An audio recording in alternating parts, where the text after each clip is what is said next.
अब जो तस्वीर आप देखने वाले हैं, जो दृश्य आपके सामने होगा, उसे देखकर आप चकित रह जाएंगे, गर्व महसूस करेंगे, आपका सीना फूल जाएगा कि हमारे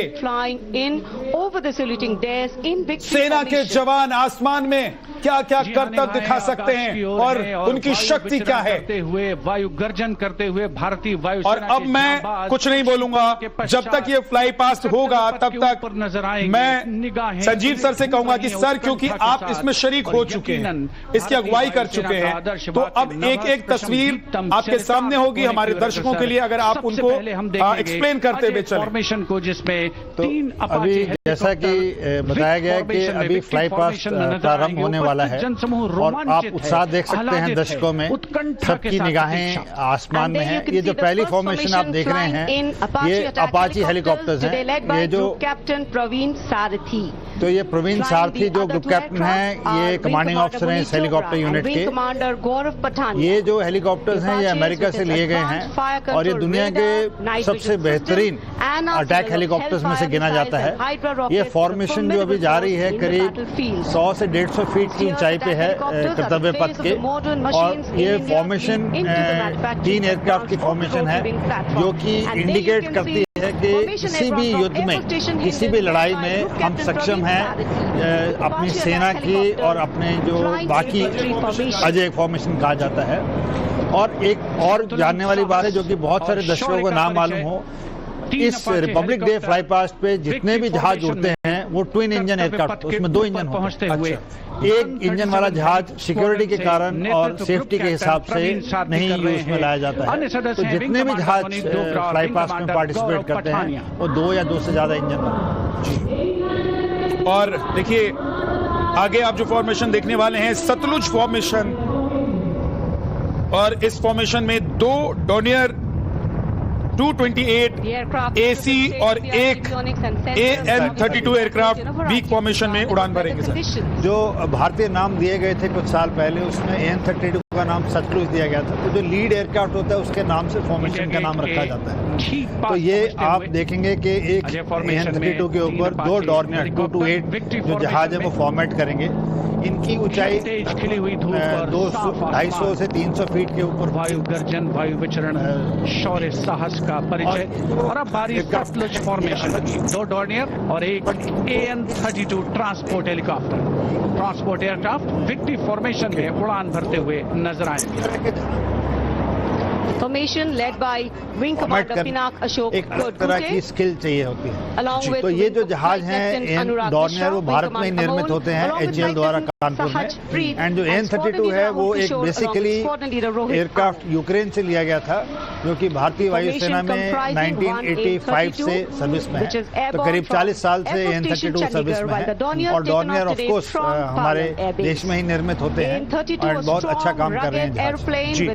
रक्षक फॉर्मेशन और अर्जुन फॉर्मेशन, रक्षक फॉर्मेशन, इस फॉर्मेशन में ICG से 3 डोनियर 228 एयरक्राफ्ट विक फॉर्मेशन में उड़ान भरेंगे। जैसा मैंने आपसे पहले कहा था, जब कोस्ट गार्ड की टुकड़ी गई थी तो कोस्ट गार्ड भी इस फ्लाई पास्ट में पार्ट ले रहा है। ये आप देख रहे हैं क्रू, कोस्ट गार्ड के क्रू हैं, और ये जो एयरक्राफ्ट उड़ रहे हैं ये कोस्ट गार्ड के एयरक्राफ्ट हैं। एंड कोस्ट गार्ड भी सर्वेलेंस के लिए और रिकॉनेसेंस के लिए डॉर्नियर्स का प्रयोग करते हैं। इसके अंदर कैमराज और सेंसर्स लगे हुए हैं जो कि हमारी तट जो 7000 किलोमीटर की कोस्ट लाइन है उसमें सर्वेलेंस के काम आते हैं। Rakshak formation debuting on the Kartavya Path today for the maiden formation fly past Rakshak, the Dornier formation of the Indian Coast Guard.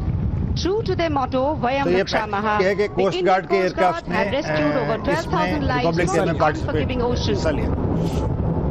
The formation led by DIG Kamal Bharadwaj and other aircraft flown by DIG Siddharth Bhandari and Commandant Jayant Thorat. रक्षक formation राष्ट्रीय summer स्मारक के ऊपर से गुजरता हुआ।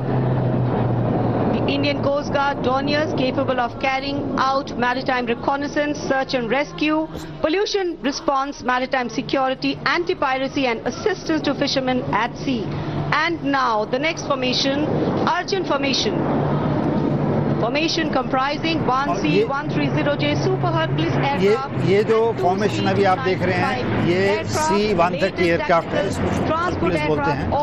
ये aircraft Bharat में 295 विमान एशॉन में C-130J एयरक्राफ्ट के 16 में और पूरी तरह से विकसित नाम Arjun formation marshal of the air force Arjun Singh के नाम पर रखा गया है। नेतृत्व ग्रुप तो ये बॉर्डर एरियाज में और दूर दराज C-295 में विंग कमांडर सौरभ पे सिंह है, और विंग उस कमांडर पे हमारे स्पेशल फोर्सेस को ले जाने के लिए मेन कार्य है। Otherwise it has got reconnaissance and it is formatted by 2 C-295 aircraft. जो नेक्स्ट एयरक्राफ्ट आ रहे हैं ये आप देख लेंगे, ये Su-30s हैं। ये नेत्र फॉर्मेशन है, ये नेत्र फॉर्मेशन है। और ये जो नेवी का P-8I है, ये बोइंग का एयरक्राफ्ट है जो मैरीटाइम रिकॉनेसेंस के लिए यूज होता है। ये उस पे भारतीय वायुसेना के 2 Su-30 फॉर्मेट कर रहे हैं। ये भी पहली बारी ऐसा हो रहा है कि ये जो एयरक्राफ्ट है उस पे फॉर्मेट करके कर्तव्य पथ पे फ्लाई पास कर रहे हैं। जी बिल्कुल। और मैं जरा कहूंगा कि देखिए नीले आसमान में कितना शानदार ये नजारा है। मौसम भी आज बहुत अच्छा है, एकदम जैसा आप सोच सकते हैं कि नीले आसमान में आपको इस तरह का दृश्य दिखाई दे। हमारी शक्ति का परिचायक ये दृश्य जिसे आप देख रहे हैं, और मौसम ने साथ दिया है। आपको इस बार न धुंध दिखाई दे रही है ना मौसम की वजह से इस दृश्य में कोई आसमान को चीरते बीच में आपको बाधा पहुंच रही है और आसमान को चीरती हुई ये भीम फॉर्मेशन अब आपके सामने है सर। एक C-17 एयरक्राफ्ट आप तो देख रहे हैं और उसके साथ 2 Su-30 साथ में फॉर्मेशन कर रहे हैं। एंड ये जो एयरक्राफ्ट है C-17, इसका नाम ग्लोब मास्टर है और ये करीब 70 टन लोड कैरी कर सकता है। और ऑफ कोर्स जो Su-30 हैं वो हमारे फ्रंटलाइन एयरक्राफ्ट है भारतीय वायुसेना के। कैप्टन समीप निझावन के नेतृत्व में संदीप निझावन इसको लीड कर रहे हैं इस फॉर्मेशन को C-17 से। एंड ये जो फॉर्मेशन है ये कम से कम 600 किलोमीटर की स्पीड से इस वक्त निकल रही होगी आपके सामने से। एंड कितना सुंदर दृश्य है कि ये एयरक्राफ्ट जो Su-30 हैं ये पील ऑफ कर रहे हैं और अपना ट्रेल छोड़ते हुए जा रहे हैं, जो कि दूर दूर से लोगों को जो देख रहे हैं इस फ्लाई पास्ट को, एयरक्राफ्ट को ट्रैक कर सकते हैं। ये मनमोहक दृश्य और ये आपको ये भी प्रतीत कराने वाली तस्वीर है कि देखिए आसमान में हमारी ताकत क्या है। अब अगली फॉर्मेशन अमृत फॉर्मेशन जिसमें 5 जगुआर विमानों को एरो हेड फॉर्मेशन तैयार करते हुए दिखाया जा रहा है। ये जैगुआर जो एयरक्राफ्ट हैं ये हमारे स्ट्राइक एयरक्राफ्ट हैं, ऑफेंसिव रोल में यूज किए जाते हैं, दुश्मन के इलाकों में जाके भारी बमबारी करने में प्रयोग करते हैं। और ये जो फॉर्मेशन है ये बहुत ही सुंदर है। आप देखिए कितनी अच्छी तालमेल से ये आ रहे हैं। एंड इनकी स्पीड इस वक्त कम से कम नहीं तो 800-850 किलोमीटर प्रति घंटा की है। एंड आपने अगर नोट किया होगा तो फ्लाई पास्ट में जहाज पहले धीमी गति के चलते हैं, उससे धीरे फिर और तेज आते हैं, फिर और तेज जैसे कि अब आगे राफेल अंत में आएंगे। तो इसका एक कारण है फ्लाइंग के हिसाब से, इसीलिए स्पीड के हिसाब से फ्लाई पास्ट का नाम अमृतकाल भारत का विजन 2047 से and flying at a speed of 750 kilometers per hour. Today led by Group Captain Akash Chechi. बाज की तरह आसमान को चीरते हुए आगे बढ़ती हुए ये फॉर्मेशन में आप देख रहे हैं जिसको अमृत फॉर्मेशन कहा जाता है। जगुआर विमान है हमारे, और जैसा कि संजीव सर बता रहे हैं कि इसका इस्तेमाल होता है जब आपको बमबारी करनी होती है। तो अपने दुश्मनों को अगर निस्ताबूद करना है, राख करना है, मिट्टी में मिला देना है, तो ये परवाज भरते हैं आसमान में। इसके बाद अब फॉर्मेशन के बाद अब बारी होगी वज्रांग फॉर्मेशन की, और ये वज्रांग फॉर्मेशन में 6 राफेल विमानों को आप देख रहे हैं। ये आप देख लीजिए अति आधुनिक जहाज जो भारतीय वायुसेना में हैं, ये आपके सामने अभी फ्लाई पास कर रहे हैं। और ये जो रफाल जहाज हैं ये एक ऐसी फॉर्मेशन में जा रहे हैं जो कि हम जब दुश्मन के इलाकों में जाते हैं स्ट्राइक करने के लिए, इस हिसाब से टक इन होके जाते हैं। और ये एक अद्भुत दृश्य है जो आप देख रहे हैं कि भारत के जहाज इतनी तेजी से आपके सामने से गुजर गए हैं। और ये जहाज अलग अलग एयरबेस। बजरंग फॉर्मेशन क्या होता है, जरा ये नाम दिए जाते हैं, ये जो भारतीय नाम दिए गए हैं उस फॉर्मेशन को, उन जहाजों को, उसके नाम से ये। अब आप थ्रिल देखेंगे आसमान में, और त्रिशूल फॉर्मेशन में देखेंगे आप सुखोई 30 विमान को। त्रिशूल फॉर्मेशन में तीन जहाजों की जो फॉर्मेशन रहती है उसको त्रिशूल फॉर्मेशन कहते हैं। किलोमीटर प्रति घंटे की और ये 900 किलोमीटर की है। और ये जो फ्लेयर्स फायर कर रहे हैं जहाज, ये बेसिकली अगर दुश्मन अटैक करता है तो उसके मिसाइल और उनको हटाने के लिए, डिस्ट्रॉय करने के लिए, उनको डिस्ट्रैक्ट करने के लिए यूज किया जाता है। And Wing Commander Abhimanyu Singh, all from 15th Squadron.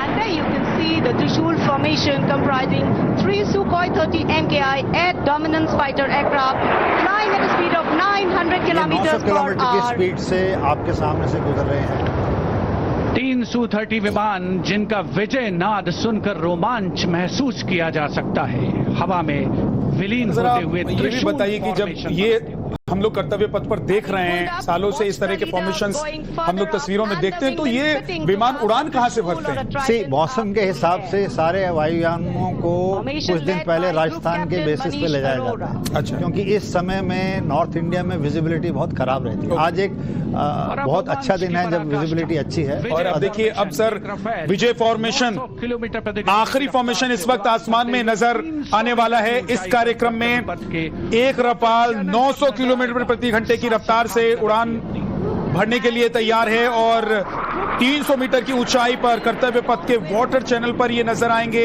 ये विमान वर्टिकल चार्ली का कर्तव्य, ये एक मैनूवर होता है जिसमें जहाज 1000 किलोमीटर के स्पीड से आके ऊपर वर्टिकल चार्ली करता है। इसमें हवा में रोल किया जाता है जैसा कि आप इसमें देख रहे हैं दृश्य में। और इसके अंदर जो स्ट्रेस लगता है एयरक्राफ्ट के और पायलट के ऊपर, वो बहुत ही हाई ग्रेड का होता है। उसके अंदर आप ग्रेविटी के अगेंस्ट अपने शरीर को और इस मशीन को खींच रहे हैं, और उससे सारी जो बॉडी पे जो ग्रेविटेशनल फोर्स लगती है वो कम से कम 6 या 7 गुना। सर इसकी ट्रेनिंग तो बहुत सालों कैसे होती है? बहुत होती है, वो मैं किसी और दिन आपके साथ, मतलब लंबी कहानी है, लंबी कहानी है उसको, बट ये सालों का 15-20 मिनट कम से कम चाहिए। तो लेकिन देखिए कि ये भारत की शक्ति का इस वक्त आप मुजाहिरा देख रहे हैं आसमान में, भारत की शक्ति के प्रतीक।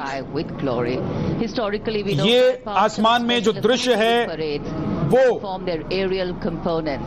राफेल, ये रफाल 900 किलोमीटर प्रति घंटे की रफ्तार से उड़ान भर रहा था, जिसे आप आसमान में इस वक्त देख रहे थे। 300 मीटर की ऊंचाई पर कर्तव्य पथ के वाटर चैनल पर ये नजर आया, और वर्टिकल चार्ली करतब करता हुआ, जैसा कि संजीव सर बता रहे हैं कि कैसे ये पूरी तरीके से अपने आप को पलट देता है और फिर वापस उसी फॉर्मेशन में आता है जिसमें ये उड़ान भरता है। और ये बेहद ही रोमांचित करने वाला नजारा होता है। अब सोचिए जो इतना रोमांचित कर रहा है, उसकी प्रैक्टिस और उसकी ट्रेनिंग कितनी मुश्किल होगी और कितना वक्त लगता होगा।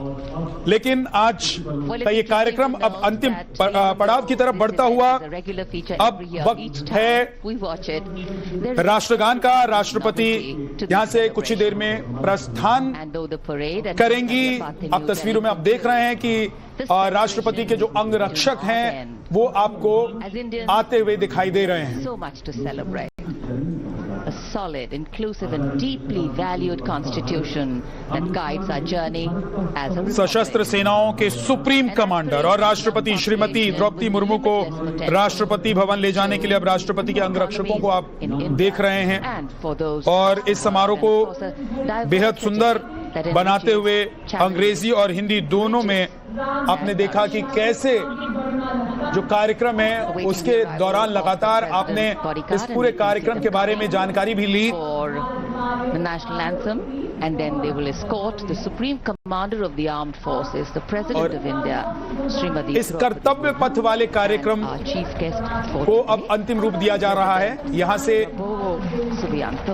हमारी राष्ट्रपति जब निकलेंगी राष्ट्रपति भवन के लिए, उसके बाद जो बाकी गणमान्य मेहमान हैं वो भी प्रस्थान करेंगे। तो कर्तव्य पथ से होता हुआ ये पूरा कार्यक्रम आज लाल किले तक पहुंचता है। ये जितने भी मार्च आपने देखे हैं, परेड में शामिल जितने भी कार्यक्रम आपने देखे हैं, ये सभी लोग यहां से आगे बढ़ते हुए और जितनी भी मार्च यहां से निकली हैं सब लाल किले तक जाती है।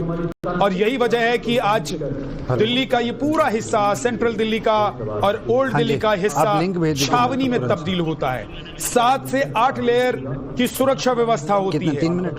बड़ी संख्या में, हजारों की संख्या में सुरक्षा कर्मियों को मुस्तैद किया जाता है। कई जगहों पर नाकेबंदी होती है।